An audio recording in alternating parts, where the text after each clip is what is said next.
La educación no cambia el mundo, cambia las personas que van a cambiar el mundo. Paulo Freire.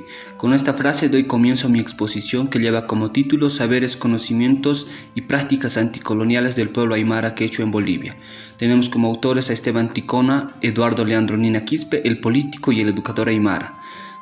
Antes de adentrarnos más en el tema, quisiera hacer aquí un paréntesis para saber un poquito más de la biografía de Leandro Nina Quispe. Él fue uno de los pioneros de la educación indígena en la década de 1920. Nació en el ayllu de Chivo de Taraco, de la provincia Ingavi del departamento de La Paz.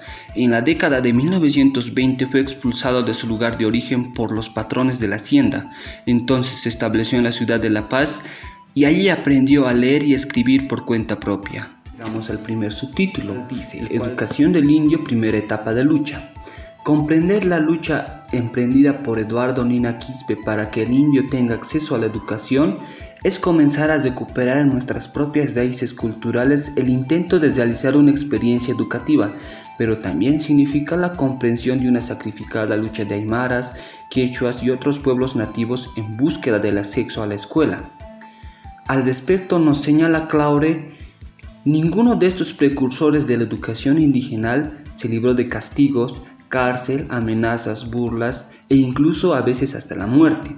A partir de la segunda mitad de la década de 1920 y principios de 1930, Eduardo Leandro Nina Quispe comenzó a plantear que la liberación de los aymaras, quechuas, tupiguaraníes, mojeños y otros pueblos originarios de esta parte del continente americano solo sería posible a partir de una genuina educación y alfabetización. Es en este sentido que Nina Quispe empezó a desarrollar su labor educativa en la ciudad de La Paz, sobre la base de los antiguos ayllus asentados en los suburbios de la ciudad.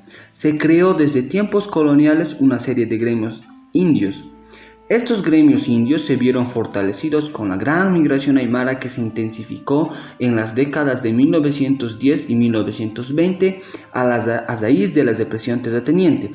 Así pues, surgieron poderosas organizaciones gremiales indígenas conformadas de albañiles, lecheras, picapedreros, carniceros o matarifes, en su gran mayoría. Fue precisamente en el gremio de los matarifes donde Nina Quispe estableció la base principal para la organización de la Sociedad República de Collasuyo, o Centro Educativo Collasuyo, en su primera etapa de creación entre los años 1928 y 1930. Paralelamente, el gobierno y la Iglesia Católica de entonces, asesorados por intelectuales socialdarwinistas, intentaban implementar políticas indigenistas de educación del indio mediante la Gran Cruzada Nacional Pro-Indio, que pretendía civilizar al indio y borrar su identidad cultural propia.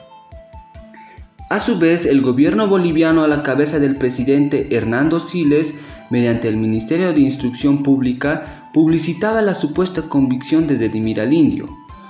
A Gehain, que fungía de director general de Instrucción Pública en ese entonces, se le atribuía aportar decisivamente hacia una nueva evolución en la educación cultural que no era otra cosa que la castellanización del indio, y de esta manera se intentaba preparar al indio para su alfabetización. Sin embargo, Eduardo Nina Quispe, pese a recibir la influencia de la Gran Cruzada Nacional Pro-Indio en la tarea de alfabetizar, comenzó a forjar una escuela aymara en su propio domicilio, a la que asistían en su gran mayoría los hijos de los matarifes.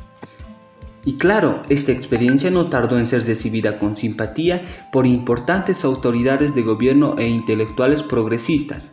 Los primeros suponían que estaban en tareas coincidentes y comunes, mientras que los últimos encontraban una respuesta indígena a los planteamientos del gobierno sobre la problemática de la alfabetización y la educación indígena. De esta manera, Eduardo Leandro Nina Quispe se fue convirtiendo en portavoz y líder de los ayllus y comunidades de distintas zonas del país, con amplias facultades para representar a aymaras, quechuas y tupiguaraníes ante los gobiernos de turno. Su constante preocupación en bien de sus hermanos le permitió abrir otros espacios de enseñanza. Y claro, su trabajo dio frutos cuando vio que sus gestiones se vieron coronadas con éxito al serle concedida un aula de una de las escuelas municipales para que pudiera continuar su labor. Al finalizar la primera gestión, El resultado de esta experiencia escolar con niños aymaras fue haber contado con 57 alumnos como asistentes regulares, algo muy positivo para la época.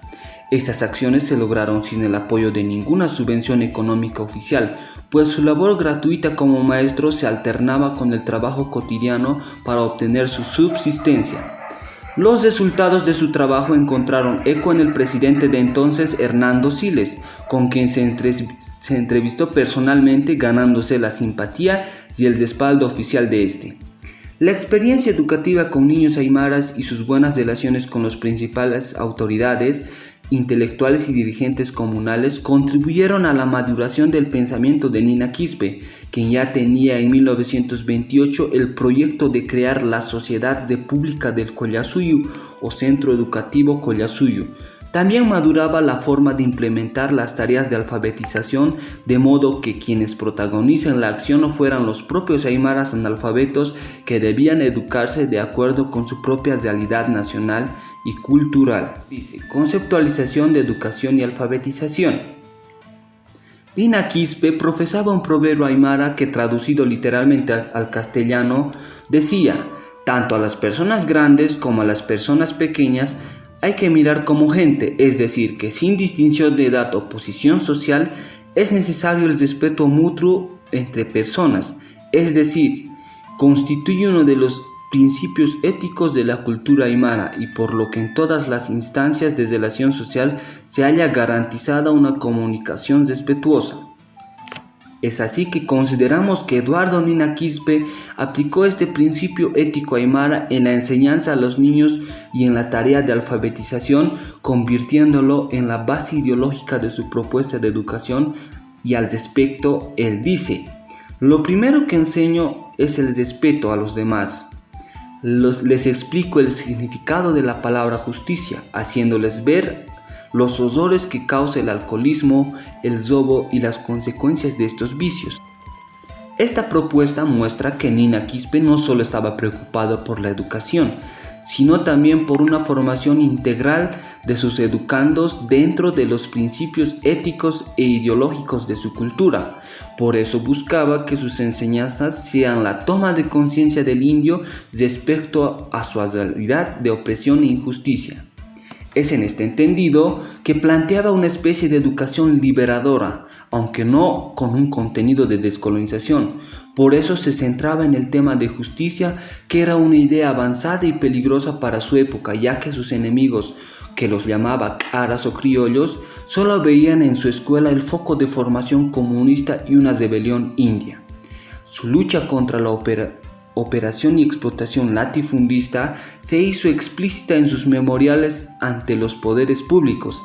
Así lo plantearon en una solicitud dirigida a la Cámara de Senadores por él y los preceptores indígenas Pedro Castillo, Adolfo Ticona, Feliciano Nina y Carlos Laura, el cual decía: en nuestra calidad de preceptores indígenas que hace tiempo hemos dedicado nuestros esfuerzos a desalfabetizar a nuestros congéneres, acudimos ante el Honorable Senado Nacional para pedirles respetuosamente se sirvan dictar leyes y resoluciones legislativas en amparo de nuestra desgradada raza de la explotación inocua de que es objeto de parte de propietarios latifundistas que no ven sino el provecho propio sin que les importe el nuestro.